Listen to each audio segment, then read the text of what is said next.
पितृदोष। देखिए, पितृदोष जो है वो एक पहाड़ है, जो हमारी ज़िंदगी में अगर आ गया, तो हमारे को सक्सेस नहीं मिलेगी। जो चीज़ आज हमारे को मिलनी है, वो 4 साल बाद मिलेगी, 5 साल बाद मिलेगी, चाहे वो हमारा मकान बनाना हो, चाहे वो हमारा संतान का योग हो, चाहे वो हमारा मैरिज का योग हो, चाहे वो हमारी किसी भी तरीके की तरक्की हो, चाहे वो हमारे बिज़नेस से रिलेटेड हो। पितृ अगर हमारे रुष्ट है हमारे से, तो पितृ दोष हमारे ऊपर लग जाता है। पितरों को शांत करना आवश्यक होता है, परंतु पितरों को शांत करने का जो वैदिक तरीका है, उसमें कुंडली को देख करके हम बता सकते हैं कि पितृ दोष है, परंतु हम ये नहीं बता पाते हैं कि पितृ दोष किसका है। लगभग 10 साल हो गए मेरे को काम करते हुए।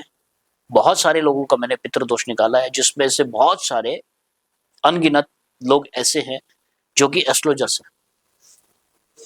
स्टार्टिंग में तो उनको दिक्कत थी कि बताया उन्होंने कि भैया हमारे अगर कैपेसिटी है तो हम उसके अगेंस्ट नहीं कमा पा रहे हैं, लेकिन जब हमने उनको रेमेडी बताई कि आपको ये रेमेडी करनी पड़ेगी, और वो उनको खुद करनी है, उसमें हम कुछ नहीं कर सकते। वो रेमेडी किस तरीके से होती है वो भी मैं आपको बताऊंगा। सबसे पहले मैं आपको ये बता रहा हूँ कि पितृदोष अगर होता है तो क्या प्रॉब्लम आई थी। अब दोबारा मैं आपको बता रहा हूँ कि पितृदोष चेक कैसे करते हैं। अगर हम पितृदोष को चेक करें तो पितृदोष का सैंपल लगाएंगे और हम स्कैन करेंगे। अगर 100% खुल गया तो यस है, और अगर नहीं खुला तो नो है।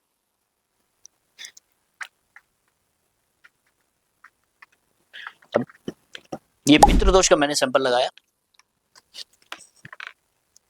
मशीन को ऑन करा,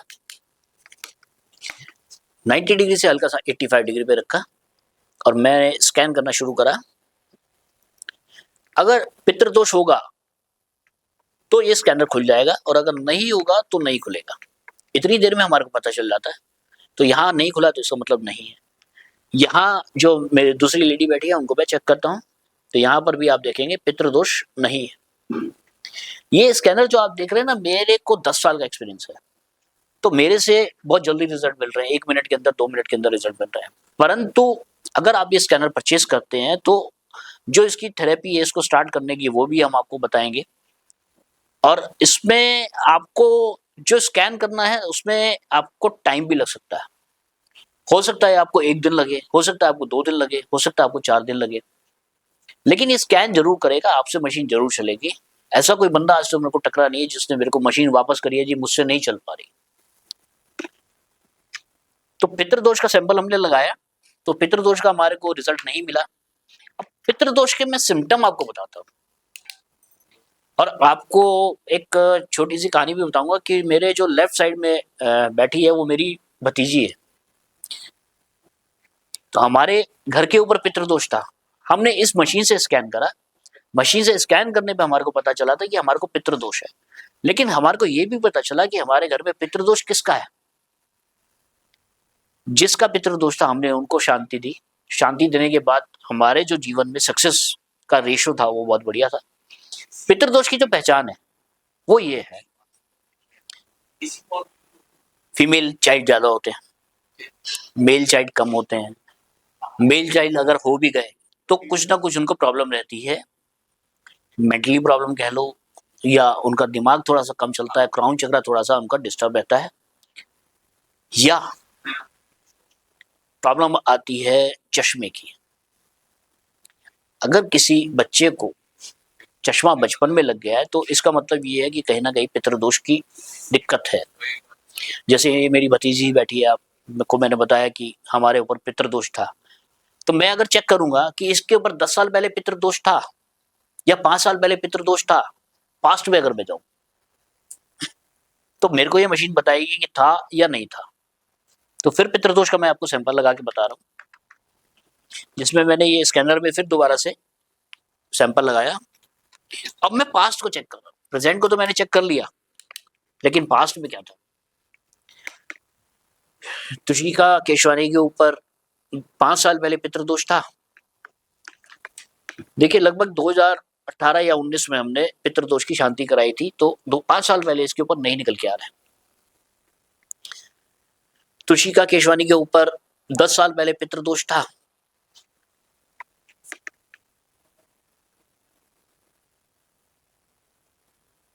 अब यहां देखेंगे 100% खुल गया, तो इसका मतलब 10 साल पहले जो पास्ट की हम बात कर रहे हैं वो भी हमारे पास रिकॉर्ड आ रहा है। पितृदोष हमारे ऊपर था, तो उसका कारण ये था कि इसके फादर ने हमारे रिलेशन में हमारी चाची लगती थी, उनका अंतिम संस्कार किया था, बहुत छोटा था। जो उनका बेटा था वो उससे और छोटा था। तो लगभग 7-8 साल की उम्र में मेरे जो बड़े भाई हैं उन्होंने उस हमारी चाची का अंतिम संस्कार किया था। पितृदोष वहीं से स्टार्ट हो गया था। हमारा जो जीवन है वो काफ़ी संघर्षमय गया था। 2017-18 से पहले बहुत दिक्कत थी, सब चीज़ों की प्रॉब्लम थी। लेकिन जब हमने इस मशीन को चालू करा, स्टार्ट करा, तो हमारे को मतलब 18 से पहले हमारे को पता चल गया था, लेकिन हमने पूरा 100% विश्वास नहीं था, तो हमने वो रेमेडी नहीं करी। लेकिन जब इस मशीन के द्वारा हमने चेक करा कि कहाँ पर जाकर के पितृदोष की शांति मिलेगी, तो इस मशीन ने हमारे को आंसर दिया था कि गया में जाकर के आप पितृदोष की शांति कराएंगे तो आपको पितृदोष में शांति मिलेगी। तो इसके फादर, जो मेरे बड़े भाई, वो गए थे गया में, उन्होंने पूजा कराई और वहीं से उन्होंने मेरे को फोटो भेजी, पितृदोष की शांति से पहले और पितृदोष की शांति के बाद की। तो उन दोनों फोटो में ही हमारे को फर्क दिखाई दे गया। तो पितृदोष के कारण मान के चलिए कि आज मेरी उम्र जो है वो लगभग 51 साल की है।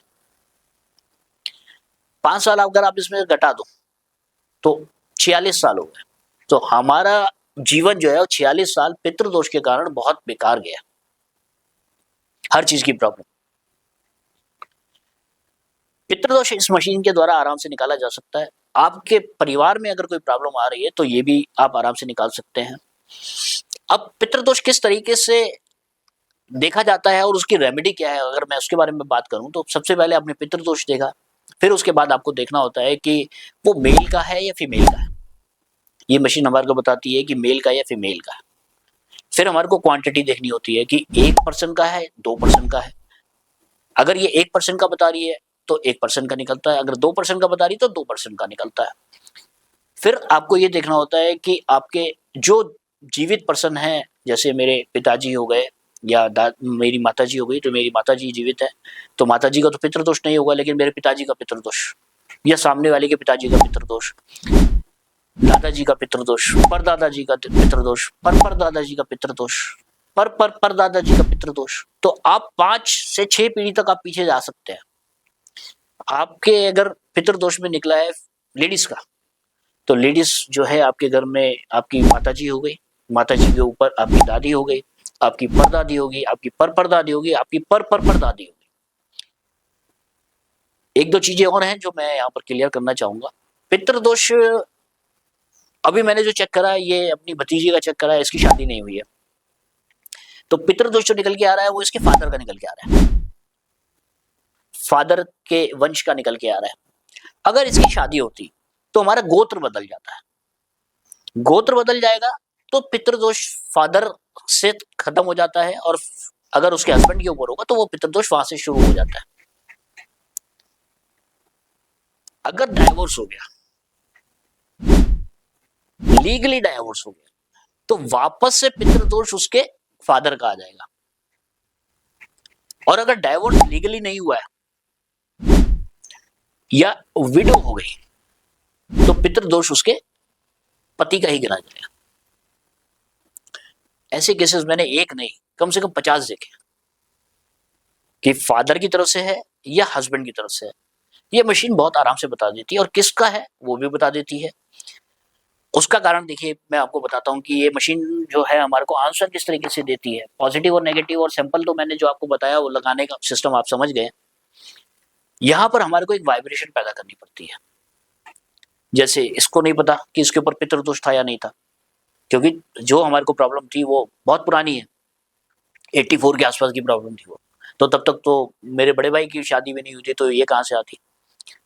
तो जो पितृदोष है वो हमारे को इस मशीन ने बताया, उसका एक निकालने का सिस्टम है। एक वाइब्रेशन पैदा करनी पड़ती है हमने सामने वाले के ऑरा में।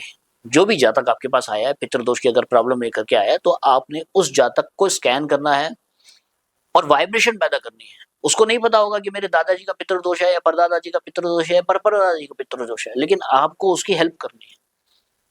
आपको पहले पूछना है दादाजी का है, खुल गया तो दादाजी का है, परदादाजी का खुला तो परदादाजी का है, परदादाजी पे खुला तो परदादाजी का है।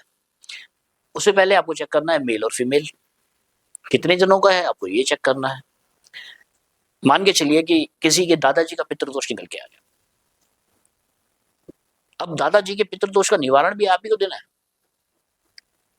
उसके लिए आपको करना क्या है, सामने वाले जातक को ये एक वाइब्रेशन पैदा कर रही है, उसकी ऑरा में एक वाइब्रेशन पैदा कर रही है कि भाई इनके जो दादाजी हैं वो रोटी खाने से शांत हो जाएंगे। सबसे पहला उपाय ये होता है। अगर मशीन खुल गई तो इसका मतलब रोटी खाने से पितृदोष खत्म हो जाएगा। अगर रोटी खाने से नहीं खुलता है, या चलिए पहले रोटी खाने की बात को पूरा करता हूं। अगर रोटी खाने से खुल गया तो कितने दिन की रोटी? 1 दिन की रोटी, 5 दिन की रोटी, 7 दिन की रोटी, 14 दिन की रोटी, 21 दिन की रोटी, महीने भर की रोटी, या साल भर, जिंदगी भर, कुछ भी निकल सकता है। एक केस मैंने ऐसा भी देखा है जिनके ऊपर पितृदोष था, उनकी जो सास थी वो एक्सपायर, मतलब घर छोड़ के चली गई थी अपनी बहू से नाराज होकर के, और वो एक्सपायर हो गई। ये तो पता चल गया था हमारे को मशीन से कि पॉजिटिव एनर्जी और नेगेटिव एनर्जी को चेक करा हमने तो। लेकिन उनका जो पितृदोष था, उसने ये बोला कि मैं तब तक शांत नहीं होगी जब तक मेरे को ये रोज रोटी नहीं देगी। और कई सारे केस ऐसे देखे हमने, सिर्फ 1 दिन की रोटी पे शांत हो जाते हैं। तो ये वाइब्रेशन से पैदा करके हम सवाल करते हैं, जो सामने वाले की हो रहा है उसमें वाइब्रेशन करते हैं। जैसे आपने देखा होगा एक तालाब है, तालाब में अगर आप कंकड़ डालेंगे तो क्या होता है, वाइब्रेशन फैलती है ना। ऐसे ही आप जो सवाल कर रहे हैं वो सामने वाले से नहीं कर रहे हैं, सामने वाले की ऑरा से कर रहे हैं। सामने वाले की जो ऑरा में वाइब्रेशन पैदा हुई, उसमें एक एनर्जी प्लस होकर के हमारे को ये मशीन स्कैन करके बताती है। हमारे को पता चलता है कि दादाजी का है, परदादाजी का है, या परदादाजी का है। तो रोटी से हम देख सकते हैं कि रोटी से निकलता है तो ठीक है। उसके बाद दूसरा स्टेप होता है 11वें की पूजा। 10वें की पूजा जो होती है हमारे होती है अस्थि प्रवाह। जो अस्थियां होती हैं उसको हम गंगा जी में प्रवाह करते हैं या किसी नदी में प्रवाह करते हैं, तो हम उसको कहते हैं अस्थि प्रवाह। 10वें की पूजा। 11वें की जो पूजा होती है वो तो ये पिंडदान। तो मुक्ति जो मिलती है हमारे को पिंडदान से मिलती है। पिंडदान की अगर पूजा निकलती है तो आपको अपने पुरोहित के पास जाना पड़ता है। पुरोहित आपका जो भी है वो आपकी प्रॉपर तरीके से पिंडदान करवाता है। पिंडदान करवाने के बाद इस मशीन के द्वारा आप चेक करेंगे तो देखेंगे कि पितृदोष खत्म हो गया। अगर पितृदोष आपका पिंडदान से भी नहीं खत्म हो रहा है तो तीसरा स्टेप होता है हमारा शैय्यादान। शैय्यादान में क्या करना पड़ता है, आपको एक फोल्डिंग पलंग लेना पड़ता है। यही स्कैनर आपको बताएगा कि शैय्यादान से ठीक होगा, या आपका रोटी निकालने से ठीक होगा, या पिंडदान करने से ठीक होगा, 11वें की पूजा से ठीक होगा। अगर किसी का शैय्यादान निकल के आया तो शैय्यादान 2 तरीके का होता है। एक हमारे को देना होता है किसी पंडित को, और दूसरा होता है हमारा किसी को शूद्र को देना। अगर किसी के शूद्र का निकल के आता है तो उसके जीवन में आप देखेंगे बहुत ज्यादा दिक्कतें हैं। वो एक्सट्रीम पितृदोष होता है। पितृदोष अगर किसी का निकल के आया है, शैय्यादान अगर निकल के आया है, तो शैय्यादान में आपको फोल्डिंग पलंग लेना है, चादर बिछाने वाली, चादर ओढ़ने वाली, एक जोड़ी कपड़ा और तकिया, एक छाता जो कि काले रंग का होना चाहिए, और एक चप्पल जो कि काले रंग की होनी चाहिए और चमड़े की होनी चाहिए। दान देना है नहीं देना है वो आपके ऊपर है, लेकिन ये जो मैंने आपको आइटम बताई है, या आइटम देंगे उसके बाद आप चेक करेंगे। किसी अगर पंडित का निकला है तो किसी पंडित को देना है, किसी शूद्र का निकला है तो किसी शूद्र को देना है। आप जैसे ही दान करेंगे उसके बाद अपनी ऑरा को चेक करेंगे, पॉजिटिव एनर्जी को चेक करेंगे, पॉजिटिव एनर्जी में कुछ ना कुछ एनहांस मिलेगा और पितृदोष आपका 0 दिखाएगा। ये भी हो सकता है कि आपके ऊपर जो पितृदोष है वो 2 जनों का हो, 3 जनों का हो, 4 जनों का हो। अब यहाँ पर रेमेडी आपको कैसे करनी है, आपको रेमेडी करनी है सबसे ऊपर वालों की। एग्जाम्पल मैं आपको देता हूँ कि आपके दादाजी का निकल के आया, परदादाजी का निकल के आया, परदादाजी निकल के आया, तो आप 3 जनों का निकल के आया, तो जो सबसे बुजुर्ग है परदादाजी, पहले आपको उनकी पूजा करनी है, फिर परदादाजी की पूजा करनी है, फिर दादाजी की पूजा करनी है। ये सीक्वेंस है। सबसे पहले जो बुजुर्ग है उनको शांत करना है। ऐसा नहीं कि हमारे को दादाजी को पहले पकड़ना है कि उनकी जो पूजा निकली थी वो तो 3 दिन की रोटी थी, पहले हम उसको कर ले। नहीं, जो परदादाजी का निकला उसको आपने पहले शांत करना है, फिर परदादाजी को शांत करना है, फिर दादाजी को शांत करना है। दादाजी का अगर पितृदोष निकल गया है और शांत आपने कर दिया है तो आपके कोई चाचा जी होंगे ना, उनके बच्चों के ऊपर से भी पितृदोष शांत हो जाए, क्योंकि दादाजी के बाद आपके पिताजी आए, आपके पिताजी के बाद आपके चाचा जी आए, और उनके बच्चे आए, और आप आए। एक चीज और मैं आपको क्लियर कर दूं कि अगर पितृदोष निकल कर आया है, तो अगर सबसे बड़ा कोई पूजा करेगा तो सबको फायदा होगा। जैसे मैंने भी आपको सीक्वेंस बताया था कि आपके चाचा जी के ऊपर भी पितृदोष होगा, उनके बच्चों के ऊपर भी पितृदोष होगा अगर दादाजी का पितृदोष है तो, और आपके पिताजी बड़े हैं, तो अगर आपके पिताजी पूजा करेंगे तो आपके चाचा जी के ऊपर से भी पितृदोष खत्म हो जाएगा, उनके बच्चों के ऊपर से भी खत्म हो जाएगा, आपके बच्चों मतलब आपके ऊपर से भी खत्म हो जाएगा, आपके पिताजी के और जो बच्चे हैं उनके ऊपर से भी खत्म हो जाएगा। तो मेन रूट को पकड़ना है हमने। मेन रूट को अगर आप पकड़ लेंगे, जो आपके घर में सबसे बड़े हैं उनको अगर आप पकड़ लेंगे, और नीचे वालों का सबका जो है पितृदोष डाउन हो जाएगा। तो पितृदोष शांति के लिए हमारे पास 3 उपाय हैं। पितृदोष को आप वाइब्रेशन के द्वारा पता कर सकते हैं कि किसका है। आप ये देख सकते हैं कि 1 जने का है, 2 जनों का है, 5 जनों का है, और उसकी आप शांति कर सकते हैं। पितृदोष की हमारे पास कोई रेमेडी नहीं है।